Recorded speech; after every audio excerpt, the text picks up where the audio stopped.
So today is Wednesday, August 7th. It is 6:51 p.m. and this is day 11 of transcranial magnetic stimulation therapy, or TMS, for depression and anxiety. And if you're new here, I am trying to make one of these videos every single day that I'm undergoing treatment so that I can keep track of my mood and how it changes over time, and talk about how the treatment felt every day and any side effects that I may be experiencing. And so I'm trying to make one of these vlogs or mood journals every day. Today they increased the intensity of the tapping, so they got up to 115. Yesterday they got up to 110 on both sides. Again, they're doing the bilateral stimulation, so that means they're doing the really fast tapping on the left side for depression and the slow tapping on the right side to treat anxiety. And I want to say the tapping on the left side is typically about 25-ish minutes, maybe a little longer than that. And the tapping on the right side is actually shorter, so the duration of the tapping on the right side is typically like 15 to 18 minutes, around there. Um, uh, and today they did the MT, so something they call the motor threshold, is where they do the mapping part. To try to find the motor cortex of the brain again, to make sure. And anyway, the way the technician explained it to me, because he says it's something that they have to do every 10 days, and I asked him why, and he said to make sure that the intensity that we're at is still right for you, and that the treatment protocol that we're administering, like, nothing has changed. And um, I don't know. I don't remember exactly what he said, but it was something along those lines. They do the thing that they did at the very beginning, where he's looking for a certain area of the brain, and when my finger moves, when he taps that area of the brain, that he knows that he has found it. And they call that MT, or motor threshold. So anyway, after he did that, he started with the regular treatment. I was jumpier today than usual, more anxious, I guess, because it's been a long day at work. And so I rated my anxiety today at 8, with the depression being at a 6. Um, as far as the tapping at 115, the level, it wasn't painful or anything. I think I mentioned in one of my previous videos that I started to feel more like some pain when they reached about level 100, but I think I'm acclimating to it now, because today I didn't feel any pain.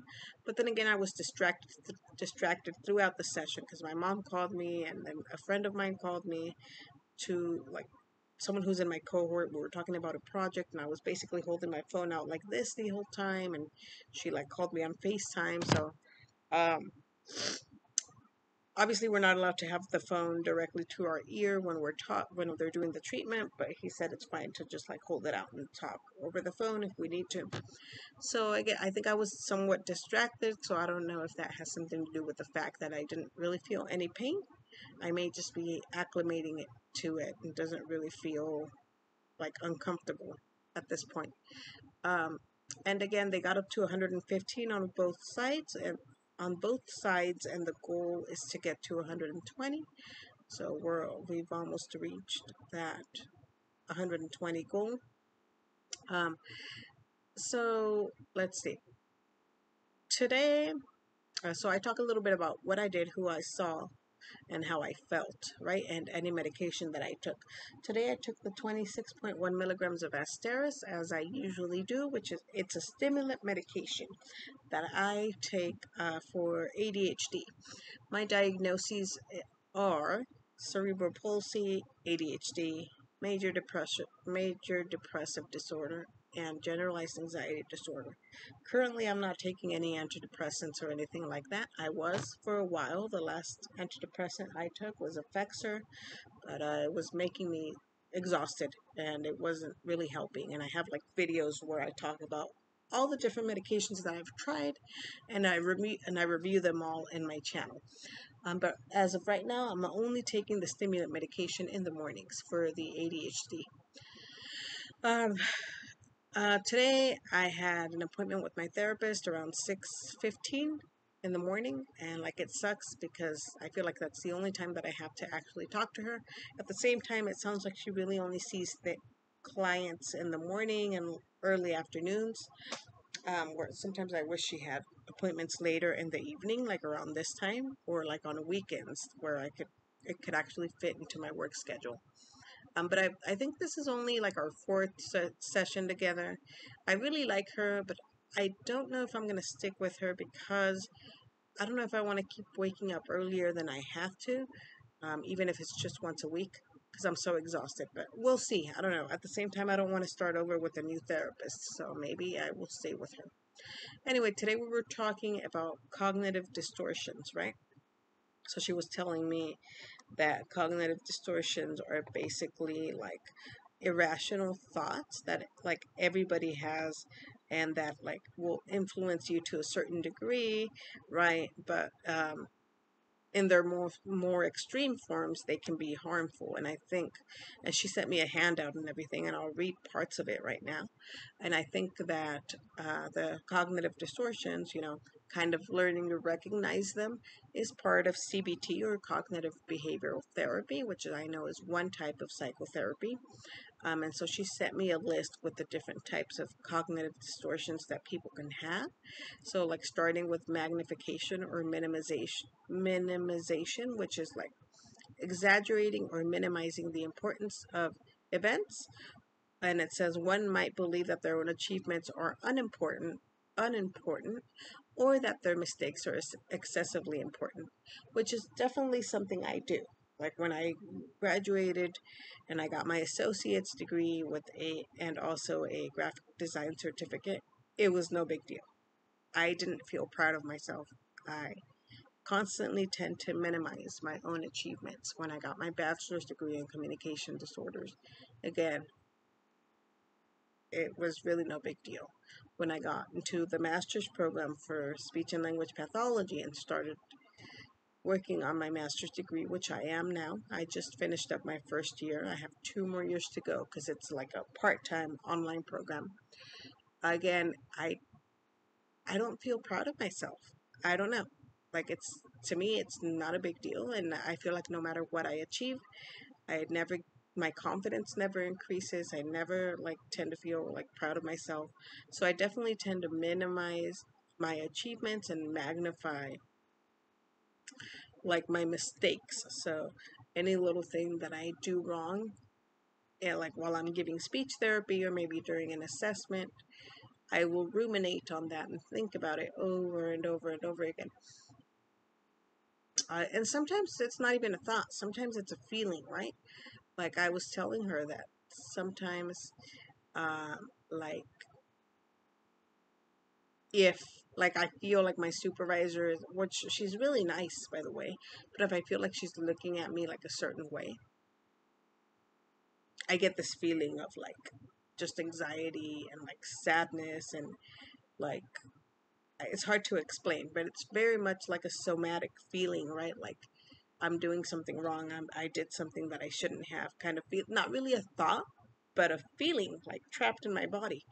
And so she was saying that yeah, a lot of times people don't even realize the thoughts that are associated with those feelings, and the thoughts are actually kind of beneath the surface, and the feeling is just really strong. And so she said we're gonna start like really paying attention to when those feelings pop up, and we may have to do some trauma work because they may be emerging from like past trauma that I experienced as a child.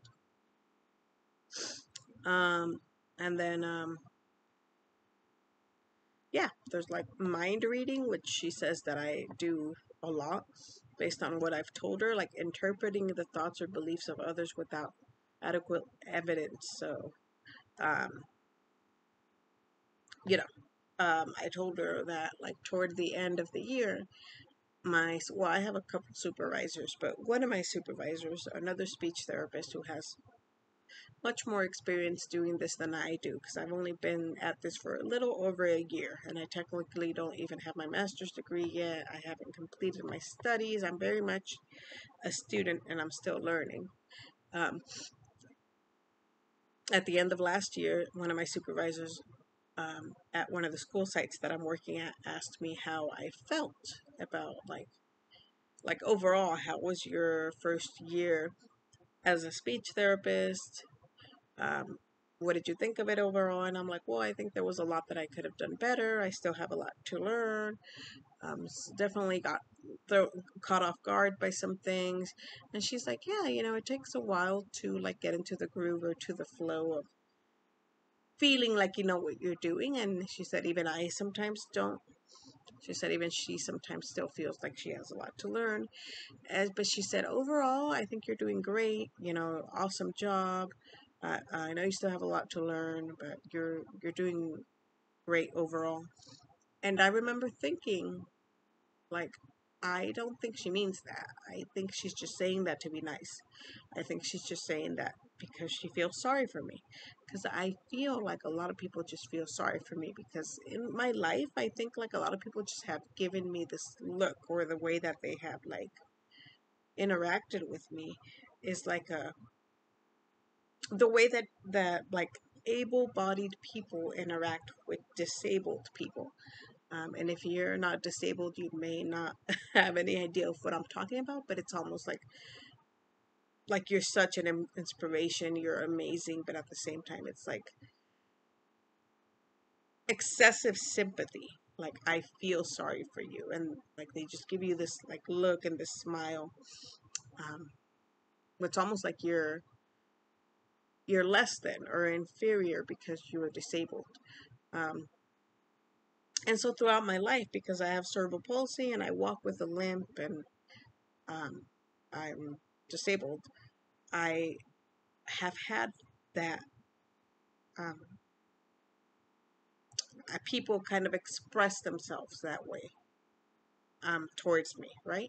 And not to mention, I actually once had a friend when I was around 9 years old, who was my best friend at the time, actually verbally tell me, I only talk to you because, or I only hang out with you because I feel sorry for you.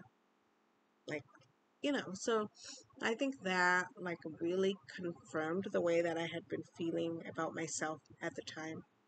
So maybe that's one of those like past trauma events that we have to explore. Um, that the therapist was talking about. So yeah, so that like I do tend to do a lot of mind reading. Um, so there's a bunch of these cognitive distortions that I disqualify the positive, right? Recognizing only the negative aspects of a situation while ignoring the positive. I tend to do a lot of that. Personalization, the belief that one is responsible for events outside of their own control. Um, Catastrophizing. I engage in a lot of these cognitive distortions. And I think that I think that overall my thought pattern is very negative, and that's not something that I particularly like. Like, I don't want to be an overly negative person, and I think it affects my self esteem. I think it adds to my anxiety, my depression. So, uh, I don't know. I guess we'll see.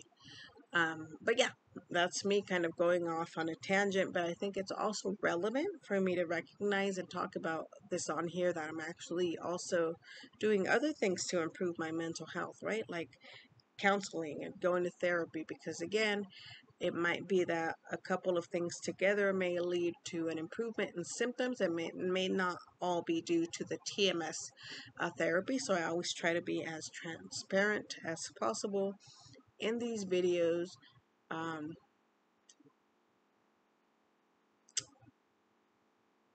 yeah. So another thing that I wanted to talk about, I recorded a video yesterday. It was like a simulation. No, the day before yesterday. No, yesterday. Yesterday was Tuesday. It was a simulation where we had to pair up with somebody. The professor paired us up with somebody else in our class. We each had to record a video where we had to do an assessment and a treatment. We had to model how we would assess and how we would treat someone with a voice disorder.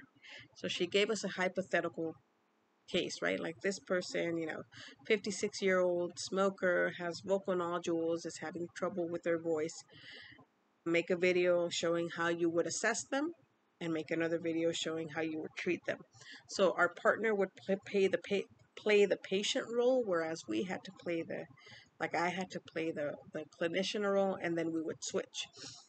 And I don't like watching recordings of myself trying to interact with other people, because I noticed, and I know this because one of my previous supervisors from my university told me I need to loosen up, because I sound and I look like I'm trying too hard when I'm giving treatment, or when I'm like, I don't know, assessing. But I think that's part of being neurodivergent. I feel like I constantly have to mask. I feel like I've masked for so long that I don't even really know what my real personality is. Does that make sense? I don't know if I'm autistic. I tried to get evaluated once, and the psychotherapist or neuropsychologist said, yeah, you definitely exhibit plenty of symptoms, but not enough to classify you as autistic. And I always wondered if that was because I was so good at masking and trying to fit in with people that I masked a lot of my symptoms. Um, and so I don't like the way that I come across when I'm talking to other people. I feel like I come off as really nervous and anxious and uptight and shy. I feel like that's what I'm projecting to the world. Maybe not so much on like in these videos, because even though like I know that people, you guys are going to watch this video, whoever like is subscribed to my channel, or whoever comes across it, I know that it's going to be watched by people. But in the moment when I'm making the videos, I'm really just filling out my thoughts, and I'm not thinking, or not feeling like I'm having a conversation with other people. Um, but even then, I don't know, maybe I come up like across as uptight uh, and anxious in these videos too. I don't know. Let me know what you guys think, because I I don't know how to move past that. Um, I don't know how to change that. Maybe it'll come as I try to heal from trauma or work on more of my CBT. Um, Sometimes I feel like I don't even really have a personality, because I have spent so much of my life just trying to people please and make my parents happy and get good grades. And because I was disabled, I really didn't really have very many friends growing up. I was very much isolated. Sometimes I feel like I don't really truly understand who I am, and I've talked about this before in previous videos. So when you tell me to loosen up and not be so uptight and just let myself loose and be myself, it's like I am being myself. This is the only way that I know how to be, right?